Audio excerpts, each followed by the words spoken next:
Hello, this is Microphone Media. Please like, subscribe, and share. Thank you. Hello, this is Microphone Media. Please like, subscribe, and share. Thank you. በዘጠኝ አይሮፕላን ገንዘብ አሳትሞ የገባበትን ዜና ትሰማለህ። አንድ እነዛ ገንዘቦች ደግሞ ጠቅላይ ሚኒስትሩ ጽፈት ቤት ተቀምጠው ራሱ ጠቅላይ ሚኒስትሩ የሚያዝበት ገንዘብ እንደሆነ ትሰማለህ። ሁለት ይሄ ገንዘብ ወደ ብሔራዊ ባንክ እንዳልገባ ወደ ንግድ ባንክ እንዳልገባ በኖርማል ትራንዛክሽን ውስጥ እንደማያልፍ ትሰማለህ። ይሄ ገንዘብ የኢትዮጵያ ጠረፍ ላይ ተኬዶ ዶላር መግዣ ምክንያቱም እነዚህ ፕሮጀክቶች ለመስሪያ ዶላር መግዣ ያለ እንደሆነ ትሰማለህ። ስለዚህ የነዚህ ፕሮጀክቶች የገንዘብ ምንጭ እንደተባለው ከንጉሶች ከፕሬዝዳንቶች ከምናምኖች የተሰጠ ስጦታ ሳይሆን ይሄ ገንዘብ የኢትዮጵያን ሕዝብ አብይ አህመድ አታሎ ወንጀል ሰርቶ ገንዘብ አሳትሞ የሚሰራቸው ፕሮጀክቶች ናቸው። አንደኛ። ሁለተኛ የትኛውም አይነት ህጋዊ ጨረታ ያልተካሄደባቸው ጨረታ ያልወጣባቸው እንግዲህ እኔም ዶክተር አሸብርም እንደምታውቀው ልክ ነህ እኔም ባለስልጣን ላይ ነበርኩ። የስክሪፕቶ ዋጋ 10 ስክሪፕቶ ቢገዛ በጨረታ ነው የሚሰራው። ህገወጥ ነው ህጋዊ ነው ጨረታው ትክክል ነው ትክክል አይደለም ሌላ ጉዳይ ነው። ይሄ በትሪሊየን 850 ቢሊየን የሚጠጋ ብር ከፌደራል መንግስቱ በጀት በላይ የሆነ የሚሰራ ፕሮጀክት አንድም ጨረታ አልወጣበትም። አሁን የፓርላማ አባላት መጠየቅ የነበረባቸው ጨረታው የት አለ የሚል ነው።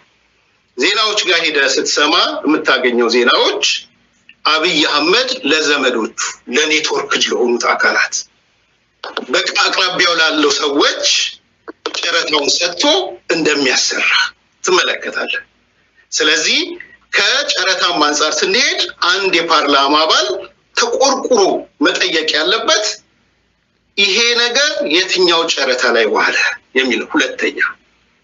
ሶስተኛ ፕሮጀክቶቹ የሚሰሩት የኢትዮጵያ ሕዝብ መሬት ላይ ነው። መሬቱ ደግሞ የሕዝብ ነው እንደምታውቀው በሕገ መንግስቱ ታማኝ ስላልክ ማለት ነው። መሬቱ ላይ የሰፈሩ መሬቱ ላይ የኖሩ ሰዎች አሉ። ቅድም እንዳነሳሁት ከ500,000 በላይ ምስኪን አዲስ አበባዎች አሉ። ለምሳሌ እነሱን እያተሰራ እያፈናቀለ እያጠቃለለ ስለዚህ የተጠየቁትን እኮ ነው ማለት ለሱ የጠየቁትን እየመለስኩ ነው። እሺ። ስለዚህ መረጃ እና ማስረጃዎቹ አንደኛ ዲስፕሩፍ ታደርጋለህ ወይ መረጃ እና ማስረጃው አንድ። ሁለተኛ እነዚህ ፕሮጀክቶች የግለሰብ ፕሮጀክቶች ናቸው። ይሄንን ፕሬሲደንስን ብናይ አንድ ጠቅላይ ሚኒስትር ነኝ የሚል አካል በ850 ቢሊዮን በዚህ መልኩ በኪሱ እያወጣ ገንዘብ እያሳተመ የሚለው ይሰመርልኝ። በዋናነት ገንዘብ ማሳተም ነው።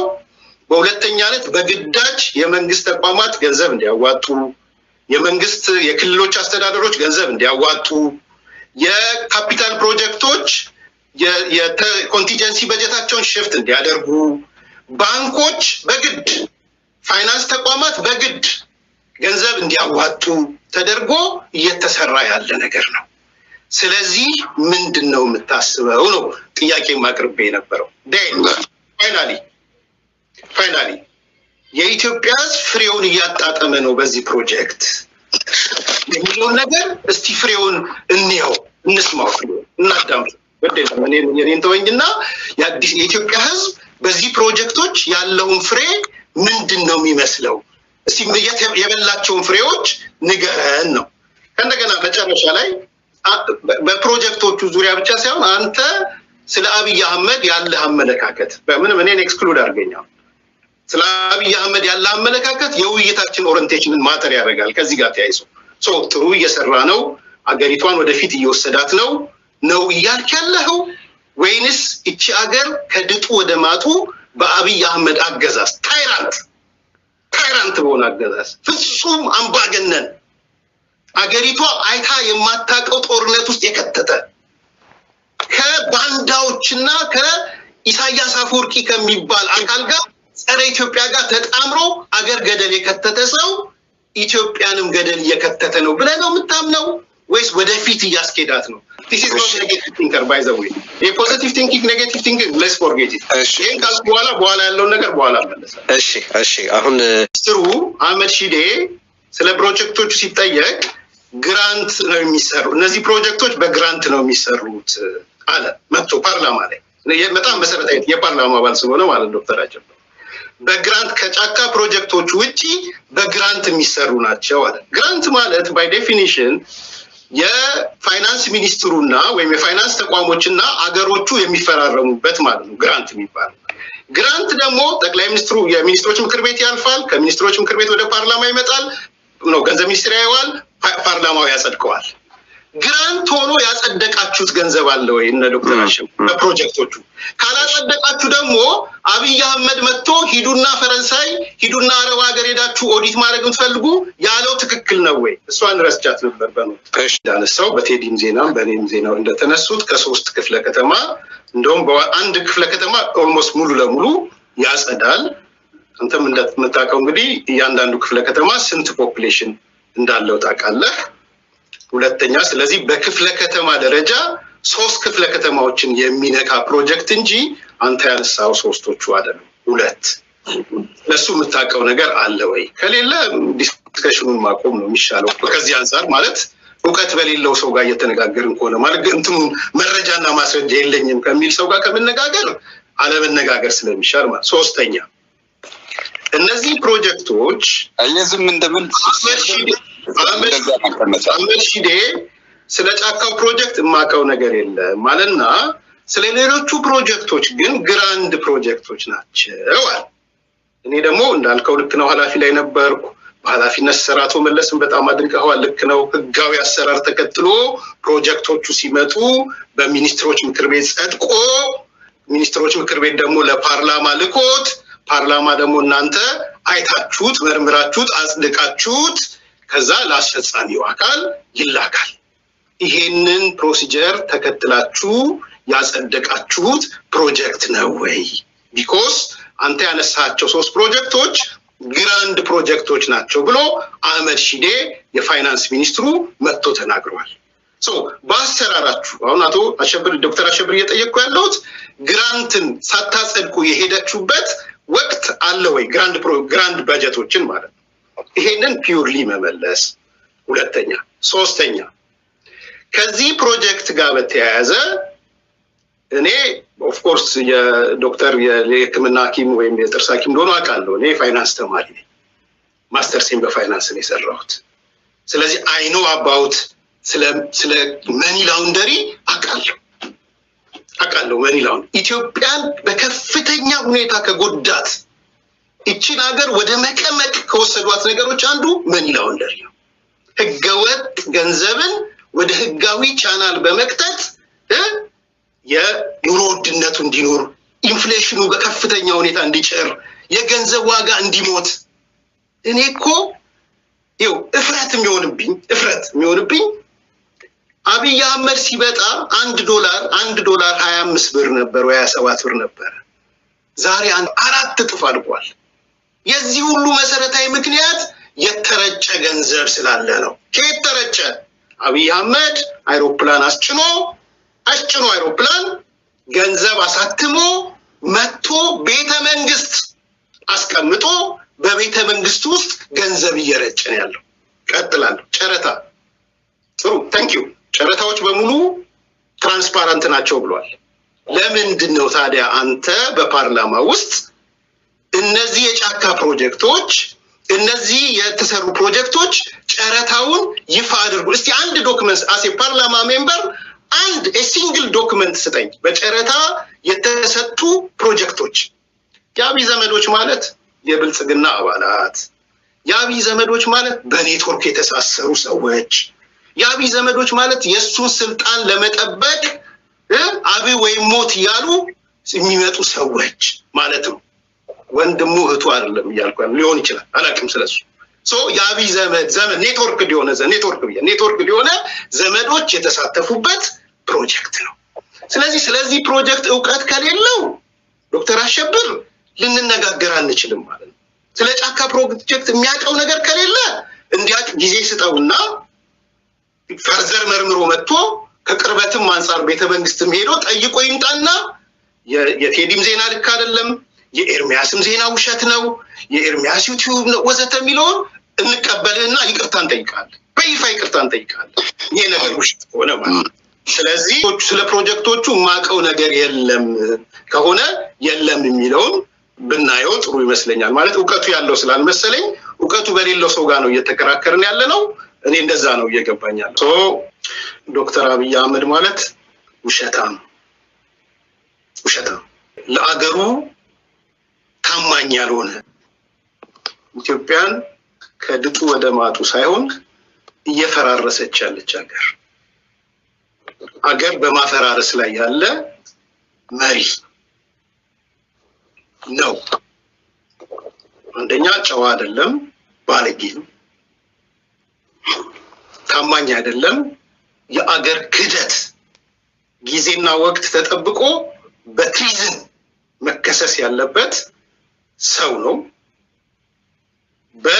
በጄኖሳይደርነት መከሰስ ያለበት ሰው ነው ያውን ደግሞ ጄኖሳይደርነቱ ሮቴትድ የሚያደርግ መጀመሪያ ትግራይ ላይ ጄኖሳይድ ፈጸመ ከቦ አከብቦ አስርቦ ወጣቶቹን ጨርሶ መቀሌን በሻሻር ያታለው ብሎ በኩራት ተናግሮ ጄኖሳይድ የፈጸመ ዘመን የራሱን ወገኖች የጠላት ጦር ጠርቶ ያውም አውሬ የሻቢያ ጦር ጠርቶ ቤተክርስቲያን ያፈረሰ ዛሬ የቤተክርስቲያን ጣጣ አንዱ ምክንያት እሱ ነው ዛሬ ላይ ቆመን ያለነው የኢትዮጵያ ኦርቶዶክስ ተዋህዶ የምትንገዳገደው because of አብይ አህመድ ሻቢያ የሚባል የዓለም የመጨረሻ ደረጃ በ16ኛው ክፍለ ዘመን ያሉ አራዊት ሰራዊት አምጥቶ የጨፈጨፈ ነው ልክ እሱ ሲጨርስ ደግሞ በጄኖሳይዳል ሮቴሽኑ ወደ አማራ ክልል ገብቶ አሁን ደግሞ አማራ ክልል እስከ አይሮፕላን ይሄን ላይሰሙ ይችላል እስከ ጄት እስከ አይሮፕላን እስከ ድሮን ልኮ ዛሬ የትላንትና ዜና እያስጨፈጨፈ ያለ ሰው ኦሮሚያ ከመጣ ዕለት ጀምሮ ከመጣ ጊዜ ጀምሮ አልቀበልህም ያሉትን ሰዎች በድሮን ሲጅ ያደረገ ወለጋ ሲጅ ነው አንድ መረጃ ልስጥህ ቴዲ ወለጋ ሲጅ በመሆኑ ሰው ብቻ አይደለም 50% የኢትዮጵያ ቡና ኤክስፖርት ሆነ አልቻለም የለም ሪፖርተር ዜና ሄደስ 50% because of the war you see የወጪ ንግድ እንኳን የማይኖረው ስለ ኢንፍሌሽን ብዙ በኋላ ላይ ያነሳለው ይሄ ስለዚህ በተራ የጄኖሳይዳል የሆነ ጦርነትን የሚያውጅ ጭንቅላቱ መመርመር ያለበት ያን ያፈቻለው አውዶት ነው በጣም ያወራን ያለው እኔ የመጣው ቆይ ዶክተር አሸብርና ወደ እንትኑ እንመለሳለን ስንደቂቃ ነው ቀጥል የሚቀጥሉትን 3 ደቂቃዎች ተጠቀምና 3 ደቂቃ ተጠቀም ይሄ ሰው ጊዜና ዘመን ሲመጣ ኢትዮጵያ ከኖረች በፍትህ አደባባይ በጄኖሳይደርነት በሀገር ክህደት ትሪዝን መከሰስ ያለበት ሰው ነው ይሄ ሰው ባላደራ ሳይሆን አደራ ቀርጥፎ ይበላ ነው የአዲስ አበባ ህዝብ የኢትዮጵያ ህዝብ የአዲስ አበባ ህዝብ የመጣ ጊዜ ያቃል ቅድም ያድግ ሲባል ነበር አብይ አህመድ እና ያድግን ከተለቀቀኩ በኋላ 10 አመት ያድግ ነበር አብይ አህመድ ያድግ መሆኑን ያወቀ የአዲስ አበባ ሰው because የሚያጥላላው አካል ስለነበረ ሆብሎ ወጥቶለት ሆብሎ እናስተውሳለን ሆብሎ የወጣውን ሰው የካደ አዲስ አበባ አሁን ባለቤትነቷ የኦሮሞ ብልጽግና ቴዲ የራስን ላስተውስህ አብይ የመጣ ጊዜ ጠየቅከው እዚህ ሲመጣ ስለ አዲስ አበባ ምን ታስባለህ? አዲስ አበባ የማን ናት? ህገ መንግስቱ ምን ታስባለህ? ምንድነው የፈጸመው? ክህደት በአዲስ አበባ ዙሪያ። ከዛስ የውሸት ጥግ ውሸታም ግትልትል ውሸታም መሆኑ የምታውቀው እሱ ጋር የሄዱ ሰዎች አይ እኔ እኮ አይደለሁም ለማ መገርሳ ነው ያስወሰነው።